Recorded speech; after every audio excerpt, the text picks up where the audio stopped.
Hello YouTube. Today I'm going to be taking a chess exam. We will see if I can pass all of the exams and it will tell me if I'm a grandmaster or if I'm really a 400 MMR player. So this was made by Igor Khmelnytsky and I am. Bought this book online and hoping to share it with you guys. Before we jump in, just wanted to say hope you guys have been enjoying the content. I'm going to do something different obviously today, a little bit of a training session, so hope you guys comment, let me know what I can do better or what more you want to see. Tell me how you guys have been feeling. Anyways, let's get to the exam.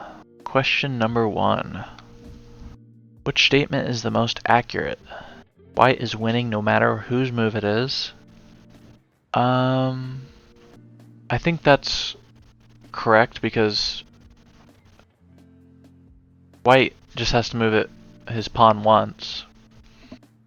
And then the king can never take the pawn because the knight is protecting, and therefore if the knight is taken, or sorry, not therefore, but if the knight is taken, then the pawn will promote to a queen. The next statement is draw no matter whose move it is. Right, and we're going back to the first statement. So if White's move, then obviously if it's Black's move, then he cannot move in a way that would block the pawn from going, that I see. C, White can win without using his king. Without using his king? Well, if I move this, and he moves, what is Black's turn to move? I don't know where Black moves. Draw only if Black to move. Black's turn to move, then he cannot move. He can only move on b6 in a way that gets closer to the pawn. If he moves there, and here, then there, then you just stay there as Black or White. But White obviously has to move the king or give up the pawn. So White cannot win without using his king. Draw only if Black to move. Again, no. So I think the statement A is correct. Or, sorry, is the most accurate. Oh, shoot. We don't get answer right now? Okay. This is question 1, and this is subsection I, or 1. Okay, so now this is subsection 2. Question 2 of question 1. What is the best move? So this is talking about White to move, I think. Because it's right after the move order number. So c6, b4, knight c6 to b4. Huh. I guess you could do that. Wait, can he make it there in time? If he hits 6, b4, he just goes up there and there. That doesn't look correct to me. What looks correct to me for White is to move a6, a7, which is option B. Option C, king g3 to f3. Well, no, because he's just going to take the knight on c6. Both A and B yield the same result. I do see how A can yield the same result, moving from c6 to b4, knight. Because it's the same concept. It's either you push it and he protects, or you just move the knight and he protects. And then the king is just mucking around doing nothing. The only thing he could do, if White lets him, is take the knight. In the best play, I think. So yeah, that's gotta be letter D. Okay, training position. So, what? Are they saying this number 1 is D? The correct answer is D? Oh my word. Am I this bad? Draw only if Black to move? That's not true though.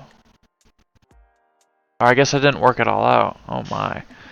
How's this a draw? He moves only if Black to move. That doesn't even make sense. 1-1. To secure a draw, Black needs to eliminate the last pawn. If it was Black's move, his White king could take the knight and still have just enough time to catch the pawn. Oh. Wow. I really am not too smart. But somehow I'm 1500, but maybe this is over the board and this is reality. I think it's more likely I'm just not focusing. which maybe still leaves me to the same result.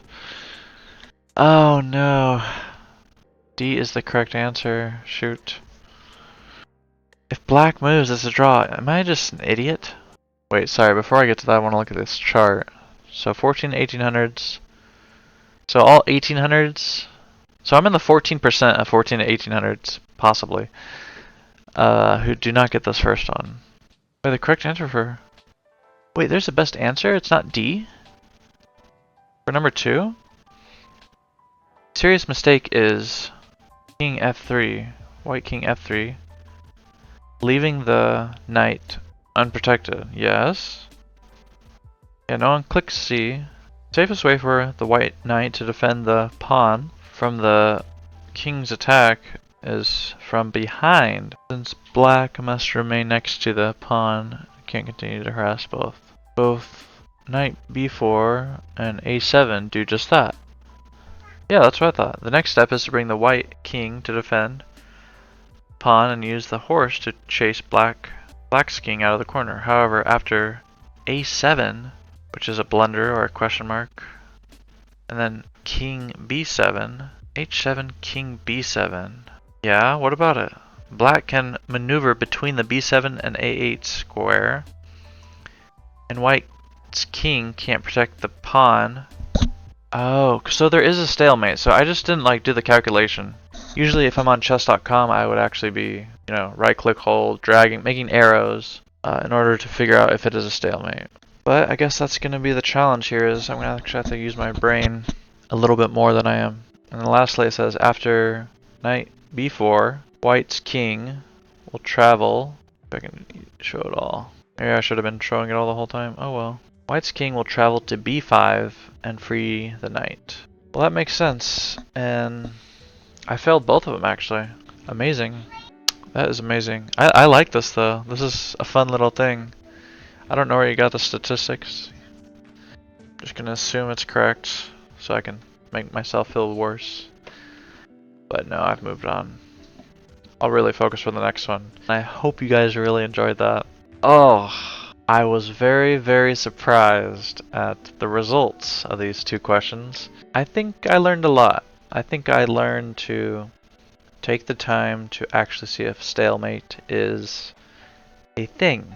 And I thought about it in the back of my head, but I didn't actually calculate it out, which may have taken me 30 seconds, maybe a minute.